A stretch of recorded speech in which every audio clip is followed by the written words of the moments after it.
എണ്ണയിലൊന്നും മുക്കി പൊരിക്കാത്ത ഇഫ്താറിൻ്റെ സമയത്തൊക്കെ കഴിക്കാൻ പറ്റിയ നല്ല സൂപ്പർ ടേസ്റ്റി ആയിട്ടുള്ള ഒരു ഇറച്ചി ചട്ടിപ്പത്തിരിയുടെ റെസിപ്പിയാണ് കേട്ടോ ഇന്ന്.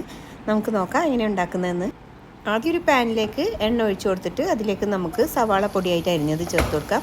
അതിൻ്റെ കൂടെ തന്നെ നമുക്ക് കുറച്ച് ഇഞ്ചി വെളുത്തുള്ളി കൂടി അരിഞ്ഞതും അതുപോലെ തന്നെ പച്ചമുളകും പിന്നെ കുറച്ച് ഉപ്പും കൂടി ചേർത്ത് ഇതെല്ലാം കൂടി നന്നായിട്ട് തന്നെ ഒന്ന് വഴറ്റിയെടുക്കാം കേട്ടോ. ഇനി അതിലേക്ക് മഞ്ഞൾപ്പൊടിയും അതുപോലെ തന്നെ മസാലപ്പൊടിയായിട്ട് ഞാൻ ഒരു മസാലയുടെ പൊടി ഉണ്ടാക്കിയിട്ടുണ്ടായിരുന്നു. അത് ഞാൻ ചാനലിൽ ഇട്ടിട്ടുണ്ട്, നിങ്ങളൊന്ന് പോയി കണ്ടു നോക്കൂ. നമുക്ക് എല്ലാത്തിലും അത് ചേർത്ത് കൊടുക്കാം കേട്ടോ, നല്ല ടേസ്റ്റാണ്. അതും കൂടെ ഞാൻ ചേർത്ത് കൊടുക്കുന്നുണ്ട് കേട്ടോ. അപ്പോൾ അതിൻ്റെ ലിങ്ക് ഞാൻ താഴെ കൊടുക്കാം.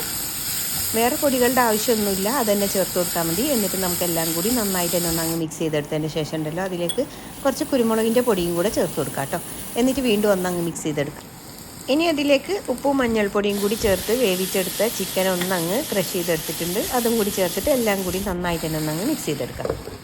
അതൊന്ന് മിക്സ് ചെയ്തതിന് ശേഷം ഒരു 2 മിനിറ്റ് ഒന്ന് മീഡിയം ഫ്ലെയിമിലിട്ട് അടച്ച് വെച്ച് കൊടുക്കാം കേട്ടോ, എല്ലാം കൂടെ ഒന്ന് മിക്സായി കിട്ടാൻ വേണ്ടിയിട്ട്. ഇനി നമുക്കതിലേക്ക് കുറച്ച് മല്ലിയിലയും കൂടി ചേർത്ത് കൊടുക്കാം.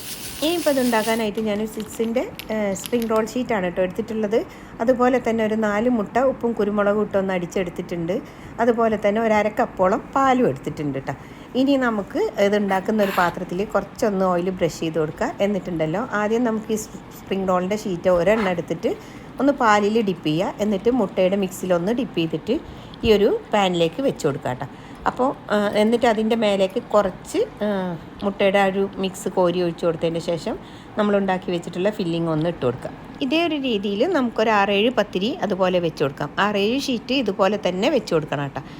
അപ്പോൾ ഇതിൻ്റെ ഒരു സൈഡ് ഉള്ളിൽ പൊട്ടിയാലൊന്നും കുഴപ്പമൊന്നുമില്ല. കാരണം എന്താ വെച്ചാൽ ഇതൊക്കെ നമ്മൾ പത്തിരി റെഡി ആയിട്ട് വരുമ്പോൾ അങ്ങ് സെറ്റായിട്ട് വരും കേട്ടോ. അപ്പോൾ ഇതുപോലെ ഓരോ പ്രാവശ്യം ഇതേപോലെ ചെയ്തിട്ട് ഒരു 6 അല്ലെങ്കിൽ 7 ഷീറ്റ് ഇതുപോലെ വെച്ച് കൊടുക്കുക. എന്നിട്ട് അവസാനം നമ്മളുടെ ബാക്കിയുള്ള മുട്ടയുടെ മിക്സും അതുപോലെ പാല് ബാക്കിയുണ്ട് അതിൻ്റെ മേലെ അങ്ങ് ഒഴിച്ചു കൊടുത്തതിന് ശേഷം ഉണ്ടല്ലോ ഒരു കത്തിയോ അല്ലെങ്കിൽ ഒരു ഫോർക്കോ വെച്ചിട്ട് ഇതുപോലെ ഒന്ന് അങ്ങ് കുത്തിയിട്ട് കൊടുക്കുക കേട്ടോ. കാരണം ഉള്ളിലേക്കൊക്കെ ഇതൊന്ന് അങ്ങോട്ട് പോകാനും വേണ്ടിയിട്ടാണ്. ഇനി നന്നായിട്ടൊരു പാൻ ചൂടാക്കിയിട്ട് അതിൻ്റെ മേലേക്ക് നമ്മൾ ഈ ഒരു പാത്രം വെച്ച് കൊടുത്തിട്ട് ഒരു 10 മിനിറ്റ് മീഡിയം ഫ്ലെയിമിലൊന്ന് കുക്ക് ചെയ്തെടുത്താൽ സംഭവം സെറ്റായി. എന്നിട്ട് നമുക്ക് ഫ്ലിപ്പ് ചെയ്തിട്ട് മറ്റേ ഭാഗം കൂടി ഒന്ന് അങ്ങ് വേവിച്ചെടുക്കാം. അപ്പോൾ ഇത്രയേ ഉള്ളൂ. ട്രൈ ചെയ്ത് നോക്കുക. ഇഷ്ടമായ ലൈക്ക് ചെയ്യാനും ചാനൽ സപ്പോർട്ട് ചെയ്യാനും മറക്കരുത്. Thank you for watching.